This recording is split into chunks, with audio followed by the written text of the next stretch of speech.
Assalamualaikum Ibu-Ibu. Waalaikumsalam. Bagaimana kabarnya? Alhamdulillah. Alhamdulillah baik ya Ibu.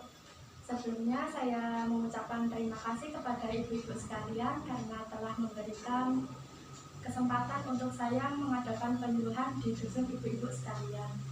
Baik, untuk mempersingkat waktu, sebelum saya memulai penyuluhannya, alangkah baiknya kita berdoa terlebih dahulu agar acaranya dapat berlangsung dengan lancar dari awal hingga akhir nanti, serta ilmu yang didapatkan bisa bermanfaat bagi kita semua. Berdoa menurut kepercayaan, saya persilakan. Cukup. Sebelum saya memulai penyuluhannya, izinkan saya untuk memperkenalkan diri terlebih dahulu. Nama saya Alila Ayu Permatasari, mahasiswi keperawatan semester 3 Universitas Jenderal Ahmad Yani, Yogyakarta. Di sini saya akan memberikan edukasi atau promosi kesehatan dengan judul infeksi saluran nafas pada toddler atau usia balita. Apabila nanti ada yang ingin ditanyakan, bisa disampaikan pada saat sesi tanya jawab. Begitu ya Ibu-Ibu? Saya mulai saja. Infeksi saluran nafas pada toddler. Pengertian infeksi saluran pernapasan. Infeksi saluran pernapasan itu adalah infeksi yang terjadi pada pernapasan manusia. Infeksi ini disebabkan oleh adanya bakteri atau virus yang menyerang saluran pernapasan. Meski bisa terjadi pada usia beberapa saja, tetapi kondisi ini lebih sering dialami oleh bayi atau balita di bawah usia 5 tahun. Ada dua jenis infeksi saluran pernapasan, yaitu infeksi saluran pernapasan atas dan bawah. Infeksi saluran pernapasan atas itu adalah infeksi yang terjadi pada rongga hidung, sinus, dan tenggorokan. Sedangkan infeksi saluran pernapasan bawah itu adalah infeksi yang terjadi pada jalan napas dan paru-paru. Untuk faktor penyebabnya, kenapa balita lebih rentan terkena infeksi saluran pernapasan, yaitu karena pertahanan tubuh mereka terhadap virus masih belum terbentuk. Karena itu, ibu-ibu dianjurkan untuk menyusui si kecil guna membantu memperkuat sistem kekebalan tubuh mereka. Selain itu, udara di kamar bayi yang lembab juga bisa meningkatkan resiko si bayi mengalami infeksi saluran pernapasan. Hal ini karena bakteri atau virus penyebab infeksi bisa tinggal pada ruangan yang memiliki suhu udara lembab. Begitu ya Ibu-Ibu. Saya lanjut. Lalu gejala ISPA pada balita yaitu berupa batuk, hidung bersumbat, pilek, bersin-bersin, sakit tenggorokan, nyeri otot, sakit kepala, serta demam. Lalu pengobatan ISPA itu sendiri bagaimana sih? Jadi pengobatan ISPA pada balita itu bisa dengan satu, membiarkan bayi beristirahat yang cukup dan nyaman. Yang kedua, memberikan bayi ASI yang cukup agar ia terhindar dari kondisi dehidrasi. Yang ketiga, bisa membantu si kecil membuang ingus dari hidungnya.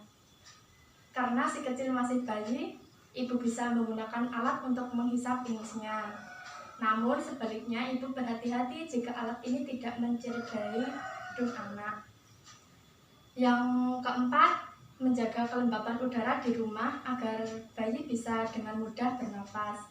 Dan yang terakhir, jauhkan bayi dari asap rokok. Lalu pencegahan ISPA bisa dilakukan dengan cara sebagai berikut. Yang pertama, menjaga keadaan gizi agar tetap baik. Yang kedua, memberikan bayi makanan padat sesuai dengan umur. Pada bayi dan anak, makanan harus mengandung gizi yang cukup, yaitu mengandung protein, karbohidrat, lemak, vitamin, dan mineral. Yang selanjutnya bisa mengikuti imunisasi dengan lengkap, yaitu memberikan imunisasi yang dilakukan untuk menjaga kekebalan tubuh agar tidak mudah terserang berbagai macam penyakit yang disebabkan oleh virus atau bakteri. Yang selanjutnya bisa menjaga kebersihan perorangan dan lingkungan.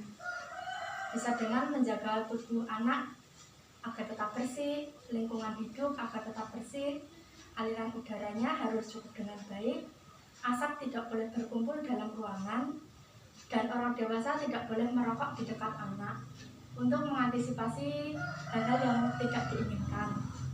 Yang keempat, mencegah anak berhubungan langsung dengan anak penderita ISPA. Dan yang terakhir, melakukan pengobatan segera jika mengalami keluhan-keluhan yang dirasa penyebab ISPA tersebut.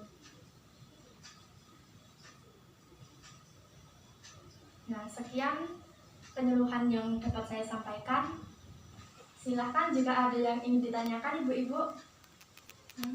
Oh iya, Ibu bisa disebutkan namanya serta disampaikan pertanyaannya. Baik, nama saya Ibu Anis. Ini Mbak, saya izin bertanya mengenai apa itu efek samping terhadap masa depan jika anak mengalami ISPA. Oh iya, pertanyaannya langsung saya jawab ya Bu. Jadi efek samping terhadap masa depan jika anak itu mengalami ISPA yaitu seperti gangguan kecerdasan, gangguan perkembangan motorik, gangguan pendengaran, dan keterlambatan berbicara. Oleh sebab itu maka harus dihindari sejak dini ya Bu.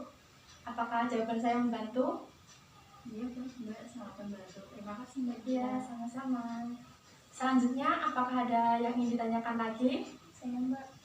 Ya, bisa disebutkan namanya serta pertanyaannya. Sebelumnya saya Ibu Dia ingin bertanya, jika anak mengalami ISPA, kapan sebaiknya balita tersebut dibawa ke dokter? Oh iya, pertanyaannya saya langsung jawab ya Mbak. Jadi, jika anak terkena ISPA, kapan harus ke dokter?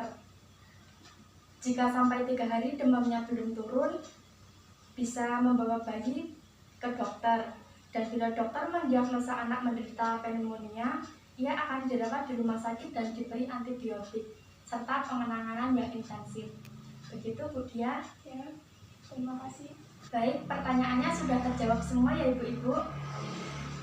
Dan sebelum saya menutup acara penyuluhan pada pagi hari ini, kita membaca hamdalah terlebih dahulu.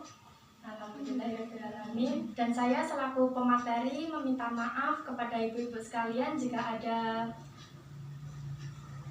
penyampaian materi yang kurang jelas serta kesalahan dalam bertutur kata. Terima kasih. Wassalamualaikum warahmatullahi wabarakatuh. Waalaikumsalam warahmatullahi wabarakatuh.